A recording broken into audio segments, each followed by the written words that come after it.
Hey everybody, it's Justin with Swear Going Fishing. Today we're going to talk about the tackle box, what we have in it, why it's where it is, and things I think everybody needs.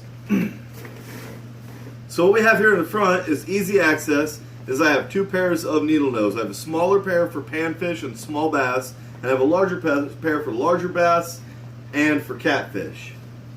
And right here in the front where it's easy access, I have my scale, skinning pliers,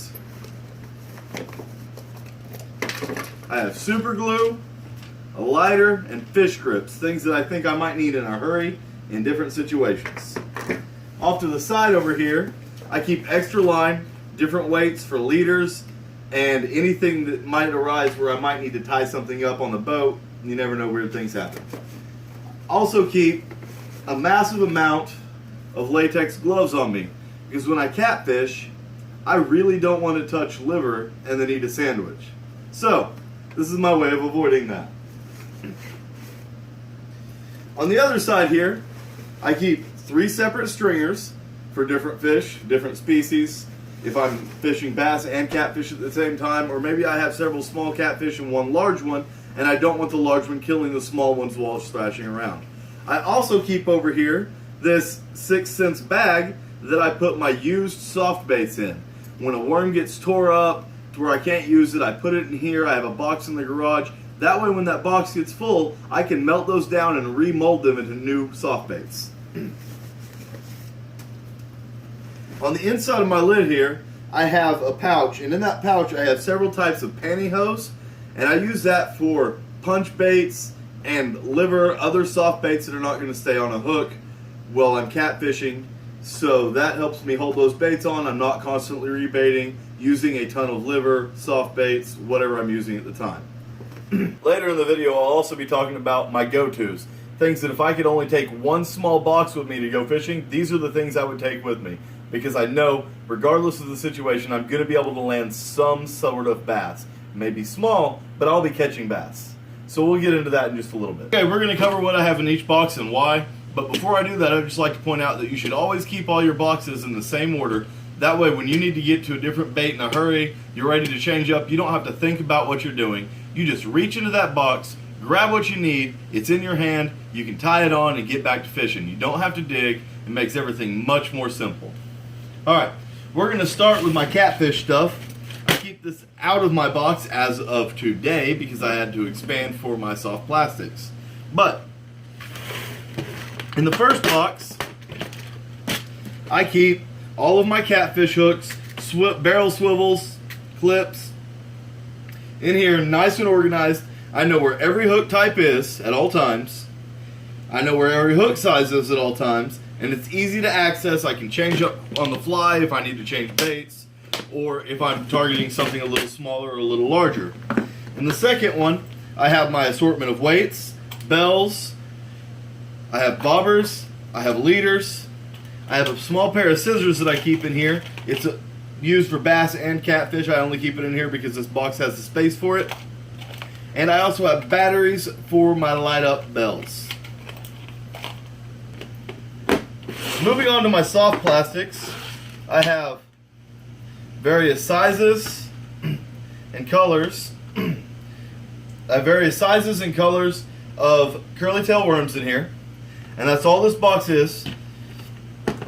Nice and easy to organize, easy to find, and all of these have a shimmer or shine of some sort in them. Sorry, I have a lot of them to go through. This one is a similar box. A lot of these are a little smaller, but they're all a curly tail of some sort, different colors. And then I have these in here because they just don't go with anything else I have. I've yet to use them. I'm kind of interested in them, but I haven't quite found the right application I want to apply them in. And everything in this box is also a solid color. There's no shimmer or anything like that in those. In here I have my swim jigs and my straight worms. Different styles, different colors, different lengths. But they're all in here, easy to access, organized. Swim jigs are here, straight worms are here. Easy to find. That way I don't have to think about what I'm doing. I just do it. Makes fishing you can get so many more casts in if you know exactly where everything is when you go to the tackle box to make a change. If you know exactly where things are and what you have in your box, you will save hours of time over the course of a year just avoiding digging and searching for everything. In this box I have craws, most of which are a tube style craw right now just because my wife found a ton of them on sale. Craws and bugs of different varieties, and a couple of these frogs are in here as well. But I know what's in here. It makes sense to me, and that makes me a little faster when I go to change things up. I also have these small boxes. In two of them I have assorted hooks, weights, and skirts for the soft plastics. Easy to get to. I open one of them up, I know exactly where something is in it, and I do not have to think. I grab the hook I need, I open the box that I need for the soft plastic I need, and then I'm back in the water. I've got my small plastics in here. If I'm looking for something that's small, not going to put as big of a profile in the water, something maybe with a little finesse to it, I'm going to come to this box. I know the little stuff's in here. It's real quick to grab. I got the hook ready. Put this on the hook, tie it on, I'm ready to go.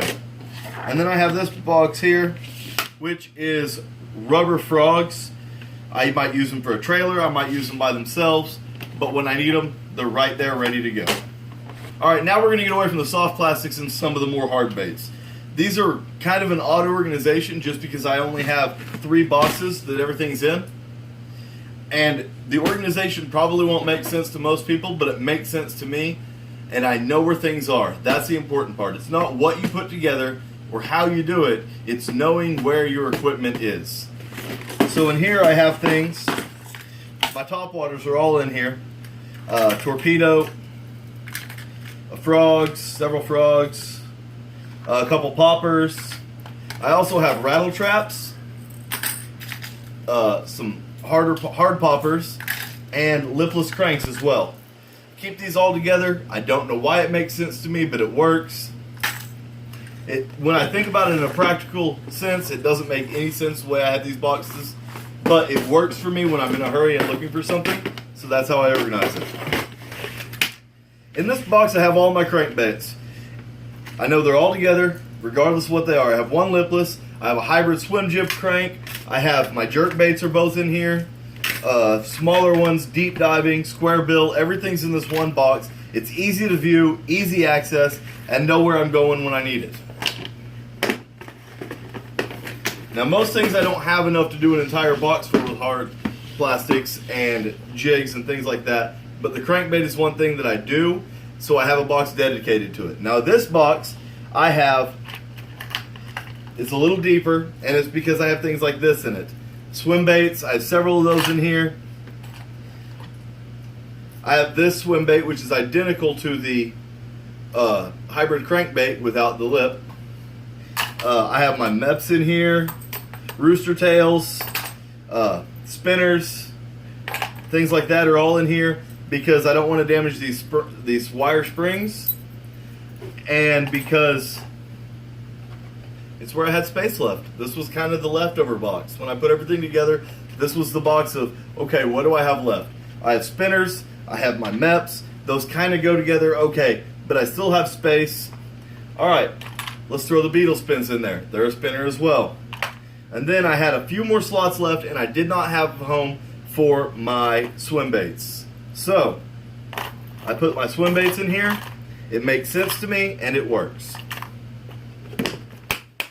So we'll start with over here.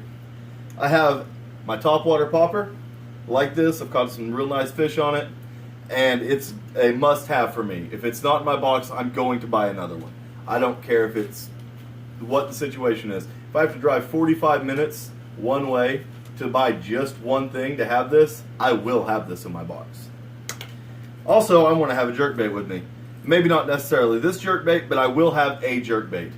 If you like the action, you can use them pretty much anywhere you need to, as long as you're staying out of grass. But it's always a good thing to have with you. If you can't get them on the topwater, you can't get them on the divers, you can't get them on the worm, throw a jerkbait on, you're probably going to get a reaction. Also, I have a deeper diver I say deeper, it's only about 10 feet that it'll go down. Light colored on bottom, darker on top, round bill. Then I'm going to step up. I have a shallower version. It is a round bill, light on bottom, dark on top. Different scheme, but it gives me another option. It's also slightly shorter. Maybe they're not biting as deep. I can change that up. I can go shallower. Bam, I got a hit. Then I have the 6th Sense Curve Silent. This bad boy, black and blue, square bill, runs down to about 5 feet, and it doesn't rattle. So when you're running against those pressured fish, can't get them to bite on anything, they're overworked, they're seeing crankbaits, they're seeing spinner baits, they're seeing Texas rigs, Carolina rigs. Try throwing one of these bad boys. It's silent, it's not rattling in the water, it's just the movement, darker tones. This might just get the strike to promote that you're looking for. Going on, the other thing I'm going to have is I'm going to have this box with me. These are all my curly tail worms, different sizes, different colors. And I'm going to have this hook. Just this hook is all I have to have. Because I'm going to take these, no weight,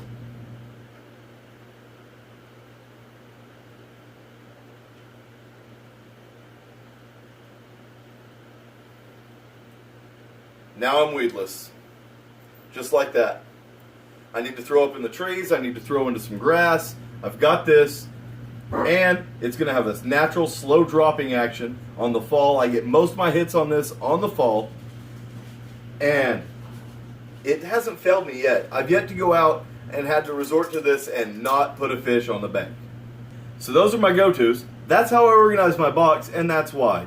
I don't think you need to organize your box like mine. I don't necessarily think your go-tos need to be what mine are. But I think you should have that plan. What are your go-to lures? Why are they your go-to lures? Because if they're all doing the same thing, they're not really a good go-to. You need to have options. You need to have a little bit of flexibility in that go-to package. Whether it's in a box or a bag, I think it's something every fisherman should have. And you also need to know exactly where everything is in your box at all times. That way you're not wasting your time looking. Not worth taking away from your fishing. Keep your stuff organized. Go through it often. I've organized my tackle box 3 times in the last 2.5 weeks. I know where everything is. I have it exactly the way I want it, I think, now. And I'm ready to go to the lake or a pond or a creek whenever I want. Because when I'm only going to be able to carry in a couple things, maybe I have to walk 2 or 3 miles. I'm going to grab the right box, the right couple of lures, 1 rod, and I'm heading in. Doesn't matter the situation, I'm prepared because I have everything neat. So that covers everything I wanted to discuss with you all today. I appreciate you watching. Please hit the subscribe button, and until the next time, we're going fishing.